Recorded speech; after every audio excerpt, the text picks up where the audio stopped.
Bonjour à toutes et à tous, dans cette vidéo nous allons traiter une partie un petit peu délicate de votre chapitre sur le produit scalaire. Alors c'est une partie qu'on appelle recherche d'un ensemble de points. Comme d'habitude nous allons commencer par une démonstration qu'on va expliquer en long, en large et en travers, et à travers cette explication de cette démonstration vous allez pouvoir appréhender cette formule correctement et bien entendu je vais vous proposer ici deux applications directes pour bien comprendre de quoi il s'agit. Alors c'est parti, nous allons prendre ici deux points du plan, un point A et un point B qui sont connus, qui sont des points du plan qui sont connus.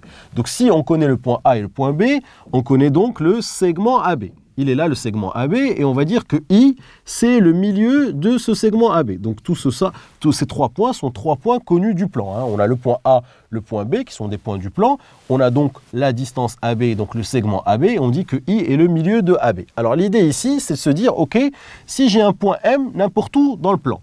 Donc imaginons que le point M est là, ou alors imaginons que le point M est là, ou on peut imaginer aussi que le point M est là, enfin on peut imaginer que le point M est n'importe où dans le plan. Et l'idée c'est de venir dire à quoi est égal ce produit scalaire là. MA scalaire MB. Donc MA, hop, MA scalaire MB. MA scalaire MB, je vous rappelle que le produit scalaire est un nombre. Nous avons évidemment appris à calculer ce nombre qui est le produit scalaire par différentes méthodes. Si vous n'avez pas vu cette longue vidéo sur le produit scalaire, je vous conseille d'aller voir dans la description. Je vous ai mis le lien de cette vidéo où je reprends absolument tout le cours et toutes les méthodes sur le produit scalaire. Donc là, on va ici essayer de réduire cette expression MA scalaire MB. Donc je sais que MA scalaire MB est un nombre. Donc comment je vais commencer par faire? Je vais commencer tout simplement par introduire le point I ici par la relation de Chasles. Je vais dire ici que c'est MI plus IA, d'accord? Donc ici, j'ai tout simplement dit que MA, c'est MI plus IA, scalaire, et puis ici, je vais aussi dire c'est MI plus IB. Je vais introduire le point I par la relation de Chasles. Ensuite, ce que je vais dire, c'est que je regarde ici le vecteur IB. Le vecteur IB est ici, hop, ça c'est le vecteur IB. Et comme je sais que I est le milieu du segment AB, je sais que IB c'est moins IA. On est d'accord, parce que IA est comme ça, d'accord? IA c'est ce vecteur-là, et puis IB c'est ce vecteur-là. Et comme je sais que I est le milieu du segment AB, je peux dire que IB c'est moins IA. Donc on le sait ici, IB c'est égal à moins IA. Pourquoi? Parce que I est tout simplement le milieu du segment AB. Très facile. Hop. I est le milieu de AB, donc IB égale à moins IA. Donc je vais venir ici remplacer le IB ici par moins IA. Donc je vais avoir ici moins IA, hop, ici je recopie, donc c'est MI moins IA, hop, produit scalaire, et puis ici MI, hop, plus IA. Très bien. Alors maintenant ce que je vais faire, c'est que je sais que le produit scalaire est distributif par rapport, on peut le distribuer par rapport à une somme vectorielle. Donc ça, vous le savez, en fait, ça marche un peu comme les multiplications. On peut développer, si vous voulez, l'expression. Donc je peux dire que c'est MI scalaire MI, hop, c'est MI scalaire MI, d'accord? Et puis après, je vais dire que c'est MI scalaire moins IA, donc ça donne moins MI scalaire IA, d'accord? Vous le savez. Ici, ça donne plus IA scalaire MI, hop, et puis ici, ça va donner plus fois moins, ça va donner moins, et donc moins IA scalaire IA. Très bien. Allez, on y va doucement, comme ça vous allez prendre le temps de bien tout noter et de bien tout assimiler. Donc ici, MI scalaire MI, c'est ce qu'on note MI carré, vous le savez. D'accord? Ici, j'ai un MI IA, et puis ici, j'ai un IA MI. Je sais que le produit scalaire est commutatif, je sais que U scalaire V, d'accord, c'est V scalaire U. D'accord? Le produit scalaire est commutatif, donc du coup, je vais pouvoir remplacer ce IA scalaire MI par MI scalaire IA. Donc MI scalaire IA. Hop. Et puis ici, j'ai moins MI scalaire IA. Très bien. Allez, j'y vais doucement. Et ici, j'ai un moins IA au carré. Alors ici, j'ai un MI scalaire IA qui est un nombre. Et ici, j'ai un MI scalaire IA, mais là, j'ai un moins. Donc du coup, ici, il y a une simplification. Donc du coup, je me retrouve avec MI carré, d'accord, moins IA carré. Je vous fais aussi un petit rappel. Je sais que quand j'ai un vecteur AB, d'accord, au carré, comme ça veut dire AB scalaire AB. On le sait. AB scalaire AB. Et je sais que AB scalaire AB, c'est la norme de AB au carré. Et la norme de AB, c'est la distance AB au carré. Donc ça, c'est un réflexe que nous avons vu dans le cours que je vous ai proposé sur le produit scalaire. J'ai longuement détaillé cette astuce-là, en fait, cette égalité, d'accord, qui va beaucoup nous servir. En fait, quand j'ai un AB au carré avec un vecteur, c'est AB scalaire AB, et ça nous donne la norme de AB au carré. Donc AB avec flèche au carré, donc le produit scalaire de AB par AB, c'est tout simplement la norme de AB au carré. Donc du coup ici, MI avec flèche au carré, donc c'est MI scalaire MI, mais ça va nous donner tout simplement la distance MI au carré. Et puis ici, pareil, IA scalaire IA, ça va nous donner la distance IA au carré. Donc vous voyez ici qu'on arrive à dire, alors on peut aussi dire autre chose, IA ici, si vous voulez, IA, cette distance IA, c'est la moitié de la distance AB. Cette distance IA, c'est la moitié de la distance AB. Donc je peux aussi dire que c'est ici MI carré, et puis ce IA-là, je peux le remplacer par 1/2 de AB, puisqu'ici c'est la distance, on parle bien de la distance. La distance IA, c'est la moitié de la distance AB. Donc là, je peux dire que c'est 1/2 de AB, d'accord, le tout au carré. Donc je peux dire que c'est MI au carré moins 1/2 au carré fois AB au carré, et 1/2 au carré, ça donne bien 1/4. Donc 1/4 fois AB au carré. Donc là, je détaille rapidement, hein, pour ceux qui n'ont pas compris. 1/2 de AB au carré, eh bien c'est 1/2 au carré fois AB au carré, d'accord, et 1/2 au carré, ça fait 1 au carré sur 2 au carré, fois AB au carré, donc ça donne bien 1/4 de AB au carré. Donc ça, je détaille pour les gens qui n'ont pas compris ce passage-là. Donc du coup, si on récapitule, qu'est-ce qu'on a trouvé? On a trouvé ici que MA scalaire MB, donc ce produit scalaire, est égal à MI carré moins IA carré, ou alors MI carré moins 1/4 de AB carré. Très bien. Donc vous voyez ici que j'ai cette expression du produit scalaire, ça peut être égal soit à ça, d'accord, soit à ça. Très bien. Donc là, si vous voulez, c'est une formule qu'on vient de démontrer ici. Vous allez voir, là, peut-être que vous n'avez pas trop compris pour l'instant à quoi ça va servir, mais vous allez voir tout de suite à quoi ça peut nous servir dans une recherche de points. On va expliquer ça tout de suite. Très bien, alors maintenant que nous avons transformé cette expression, c'est-à-dire qu'on sait que MA scalaire MB, pour tout point M du plan d'ailleurs, hein, le point M ici, ça peut être n'importe où, ça peut être n'importe quel point du plan. Pour tout point M du plan, nous avons MA scalaire MB, eh bien c'est la distance MI au carré moins la distance IA au carré. C'est-à-dire, si vous voulez, si je prends ce point M là, d'accord, et si je dis MA, ce vecteur-là, hop, scalaire ce vecteur-là, produit scalaire par ce vecteur-là, MA scalaire MB, eh bien ça va me donner cette distance MI au carré, c'est cette distance MI au carré, moins cette distance-là au carré. Donc MA scalaire MB, je vous rappelle que le produit scalaire est un nombre, MA scalaire MB, ce n'est rien d'autre que cette distance-là au carré, moins cette distance-là au carré. Très bien. Alors imaginez qu'on vous dise quel est l'ensemble de points M. Donc je cherche l'ensemble des points M tel que MA scalaire MB est égal à 0. Donc je cherche tous les points M du plan qui vont satisfaire cette égalité. C'est ce qu'on appelle une recherche d'ensemble de points. D'accord? Je ne sais pas où est le point M, mais je veux que le produit scalaire de MA par MB me donne 0. Alors où se trouvent ces points M qui vont venir satisfaire cette égalité-là? Eh bien, je sais maintenant, en ayant réduit cette expression-là, je sais que MA scalaire MB, je sais que c'est MI au carré moins IA au carré. Donc, je vais prendre cette première expression-là, d'accord? Moins IA au carré, et donc c'est équivalent à dire que MI au carré moins IA au carré est égal à 0. Très bien, ceci est équivalent à dire que MI carré est égal à IA au carré. Et je sais normalement que quand deux carrés sont égaux, ça veut dire que les nombres sont égaux ou que leurs opposés sont égaux. On fait une petite parenthèse rapidement. Quand je sais que x carré est égal à y carré, d'accord, je sais donc que x carré moins y carré est égal à 0. Ça, c'est une identité remarquable. Donc, c'est x moins y facteur de x plus y est égal à 0. Ce qui me donne x moins y égale à 0 ou x plus y est égal à 0. Ce qui me donne ici x égale y ou x égale moins y. En gros, quand on a deux carrés qui sont égaux, d'accord, quand on a deux carrés qui sont égaux, cela veut dire que les deux nombres x et y sont égaux ou ils sont opposés, d'accord, vous le savez. Donc là, si vous voulez, je peux très bien dire que MI est égal à IA, d'accord, ou MI est égal à moins IA. si je veux être complètement rigoureux, je devrais donc écrire MI égale IA ou MI égale moins IA. Sauf qu'ici, nous sommes dans un contexte de géométrie et MI et IA, ce sont des distances. On est d'accord. Donc une distance, c'est toujours quelque chose de positif ou à la rigueur nul, mais jamais négatif. Donc du coup, elles ne peuvent pas être opposées. Donc du coup, ça ne veut rien dire dans notre contexte. Et donc du coup, MI égale IA. Donc du coup, alors je récapitule, MA scalaire MB, je cherche l'ensemble des points M. Je cherche l'ensemble des points M, je cherche l'ensemble des points M tel que quoi? Tel que MA scalaire MB est égal à 0. J'ai déjà démontré que pour tout point M du plan, MA scalaire MB, je l'ai démontré tout à l'heure, c'est MI au carré moins IA au carré. Donc c'est équivalent à dire que MI au carré moins IA au carré est égal à 0. Ce qui est équivalent à dire que MI au carré est égal à IA au carré.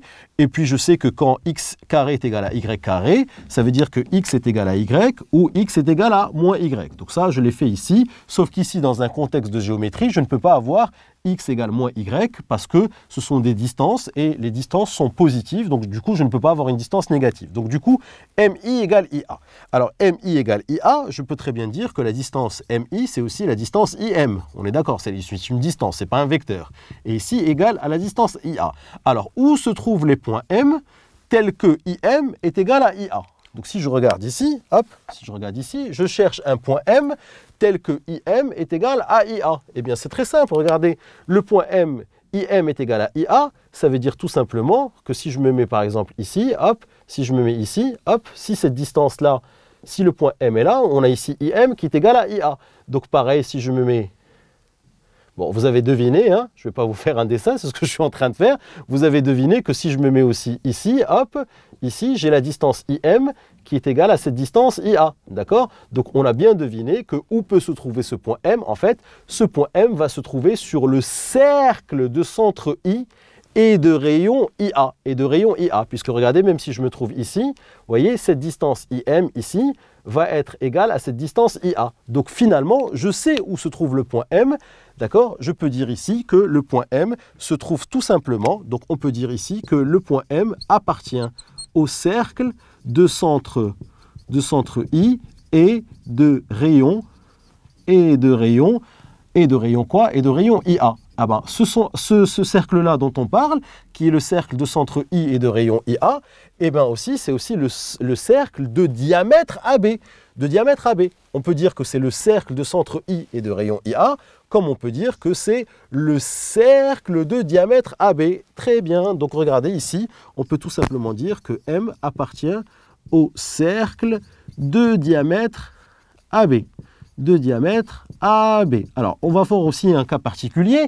Si M se trouve ici, est-ce que si M est confondu avec le point B, est-ce que j'aurai MA scalaire MB qui est égal à 0? Alors, si M égale B, d'accord? Je vais regarder ici, MA scalaire MB, d'accord? Donc, si A égale B, si M égale B, donc du coup, je vais remplacer M par B. Donc, j'aurai ici BA scalaire BB, d'accord? Et BB, c'est le vecteur nul. Et donc, j'aurai BA scalaire vecteur nul. Et je sais que n'importe quel vecteur scalaire le vecteur nul me donne 0. Donc, ça marche aussi. Pareil ici, si je me mets ici, si le point M est égal au point A, est confondu avec le point A, donc si M est égal à A, eh bien, que devient MA scalaire MB? Eh bien, vous l'aurez deviné, ça va donner ici AA scalaire AB. AA, c'est le vecteur nul, scalaire AB, et ici, un vecteur nul scalaire, n'importe quel vecteur, ça donne bien 0. Donc, ça marche. Donc, ça veut dire que, en fait, si vous avez n'importe quel point M ici qui se trouve sur le cercle de diamètre AB, y compris en A ou en B, eh bien, j'aurai toujours MA scalaire MB qui est égal à 0. Donc là, je viens de démontrer quelque chose d'extraordinaire, en fait. C'est que MA scalaire MB égale 0, l'ensemble des points M tels que MA scalaire MB est égal à 0, on vient de dire maintenant que c'est tout simplement, hop, on peut l'écrire ici, que M appartient au cercle de diamètre AB. Hop, très bien. Donc là, c'est un résultat maintenant que nous avons démontré et que vous pouvez maintenant digérer et garder en mémoire. MA scalaire MB égale 0 revient à dire que M appartient au cercle de diamètre AB. Allez, on attaque encore une autre petite application pour voir comment on peut utiliser cette réduction d'expression, on va attaquer un autre exemple ensemble. Allez, on attaque cet exemple ici. Regardez, on vous dit déterminer l'ensemble des points M du plan. Donc, on ne sait pas où se trouvent les points M, mais je veux que MA scalaire MB soit égal à 2. Donc A et B sont des points qui sont connus, d'accord? Je sais que I est le milieu du segment AB. A et B sont des points du plan qu'on connaît. I est le milieu du segment AB. Et je veux que MA scalaire MB soit égal à 2. Et je sais que A et B sont telles que la distance AB est égale à 8. Donc cette distance-là, hop, cette distance-là est égale à 8. C'est l'exercice qui me le dit. La distance AB est égale à 8. Alors là, c'est très simple. Je sais que MA scalaire MB, c'est quelque chose que j'ai déjà appris à réduire. C'est ce qu'on a fait tout à l'heure. MA scalaire MB, je sais que c'est MI au carré moins IA au carré, ou alors MI au carré moins 1 quart de AB au carré. Vous prenez celle que vous voulez. Alors ici, ce qu'on va faire, c'est qu'on va prendre la deuxième. Pourquoi? Parce que la distance AB, je la connais. Donc je préfère ici prendre la deuxième formule. Donc je vais prendre ici, je vais dire MA, boum, scalaire MB, d'accord, est égal à 2. Ceci est équivalent à quoi? Eh bien, je vais réduire cette expression-là, MA scalaire MB. Je sais que c'est MI au carré moins 1 quart de AB au carré qui est égal à 2.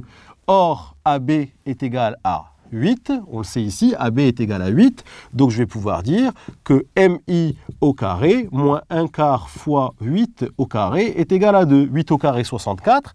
64 divisé par 4, hop. Allez, on y va, c'est facile. MI au carré, 64 divisé par 4, ça fait 16. Donc ici, j'ai moins 16 égale 2. MI au carré moins 16 égale 2. Le moins 16 passe de l'autre côté, ça devient 16. Donc là, j'ai 16 plus 2, ça va donner 18. Et j'ai ici MI au carré qui va me donner 18. Donc, je prends la racine carrée. MI est égal à racine de 18.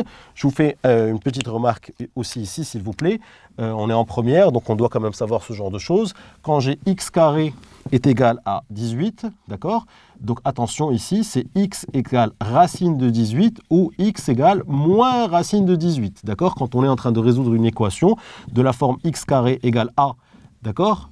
Égale a et que a est positif, attention, il ne faudra pas oublier de dire que x égale racine de a ou x égale moins racine de a. Vous êtes très nombreux à toujours oublier cette solution. Sauf que là, alors si vous voulez qu'on soit vraiment très rigoureux, on va dire MI est égal à racine de 18 ou MI est égal à moins racine de 18. Sauf que là, nous sommes dans un cadre de géométrie et on sait qu'une distance ne peut pas être négative.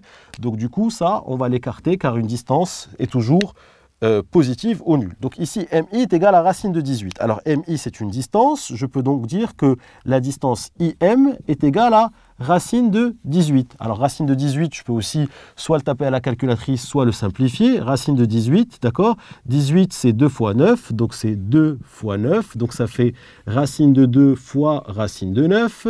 Et qui fait donc, racine de 9, c'est 3, donc c'est 3 racines de 2. Donc soit vous le tapez à la calculatrice, soit évidemment vous le simplifiez à la main. Donc du coup, ça veut dire tout simplement que la distance IM est égale à 3 racines de 2. Très bien, alors revenons à nos moutons. Je cherche tout l'ensemble des points M du plan, tel que MAMB soit égal à 2. Mais je sais que MAMB, c'est MI au carré moins 1 quart de AB au carré. Et en faisant des équivalences ici, j'arrive à trouver que la distance IM est égale à 3 racines de 2. Alors 3 racines de 2, juste pour avoir une petite idée, c'est 4,24. Donc ici, c'est 4,24 à peu près. Hein. C'est juste pour avoir une petite idée à quoi est égal ce nombre. Il est égal à peu près à 4,24. Donc je cherche une distance IM qui est égale à 3 racines de 2, et 3 racines de 2, c'est 4,24. Donc je vous rappelle ici que I est un point qu'on connaît puisque c'est le milieu du segment AB. Le segment AB fait 8, donc cette distance-là fait 4. Et moi, je cherche une distance entre I et M qui est égale à 3 racines de 2. 3 racines de 2, c'est à peu près 4,24. Donc vous avez bien compris ici que ça va être un cercle. Ici, hop, ça va être un cercle. Alors je suis désolé, là je ne le fais pas très bien au tableau, d'accord? Un cercle de rayon ici. Le rayon ici, c'est 3 racines de 2. Et 3 racines de 2, c'est à peu près égal à 4,24. Et comme je sais ici que c'est 4, donc 4,24, c'est un peu plus grand. Donc du coup, ici, IM est égal à 3 racines de 2. Je peux venir ici et dire tout simplement que, alors on va l'écrire ici, que M appartient au cercle de centre I, d'accord? Et de rayon R est égal à 3 racines de 2. Donc vous voyez bien ici que si le point M se trouve là, cette distance-là est égale à 3 racines de 2. Si le point M se trouve ici, cette distance-là est égale à R est égal à 3 racines de 2, pareil ici, pareil ici, pareil ici. Donc voilà, c'est ce type d'exercice où on vous demande en fait de réduire l'expression MA scalaire MB. Donc je vous invite à refaire cette petite démonstration qu'on a faite tout à l'heure en introduisant le point I dans MA et le point I dans MB avec Charles, en développant votre produit scalaire, etc. Et vous arrivez très simplement à démontrer que MA scalaire MB, c'est MI au carré moins IA au carré. Ou alors MA scalaire MB, c'est MI au carré moins 1/4 de AB au carré. Et ensuite, ce qu'on peut vous demander, c'est de trouver l'ensemble des points M, tels que MAMB égale 0. Si MAMB égale 0, on a déjà vu que le point M appartient au cercle de diamètre AB. On l'a vu tout à l'heure. Et puis si on vous dit MAMB est égal à 2, eh bien ça veut dire qu'on va vous donner la distance AB ou alors on va vous donner la distance IA. D'accord? Donc à vous de voir. Si on vous donne le rayon, vous utilisez plutôt cette réduction. Si on vous donne le diamètre, vous utilisez plutôt cette réduction. Et puis vous procédez par équivalence. Et puis une fois qu'on arrive à ça, IM égale 3 racines de 2, on réfléchit, on se dit où se trouve le point M, tel que la distance IM est égale à 3 racines de 2. Donc voilà pour cette partie sur le produit scalaire qui s'appelle recherche d'un ensemble de points. J'espère que c'est bien compris pour vous. Si tu as aimé cette vidéo, n'oublie pas de t'abonner à ma chaîne en cliquant sur le bouton en bas. Tu seras averti à chaque fois que je vais poster une nouvelle vidéo. Et surtout, n'oublie pas d'aller jeter un petit coup d'œil à mon site kifflesmaths.com. Je t'ai mis ici le lien à ta droite. Sur le site, je te propose plein d'autres ressources et te réserve évidemment des surprises. À tout de suite sur kifflesmaths.com.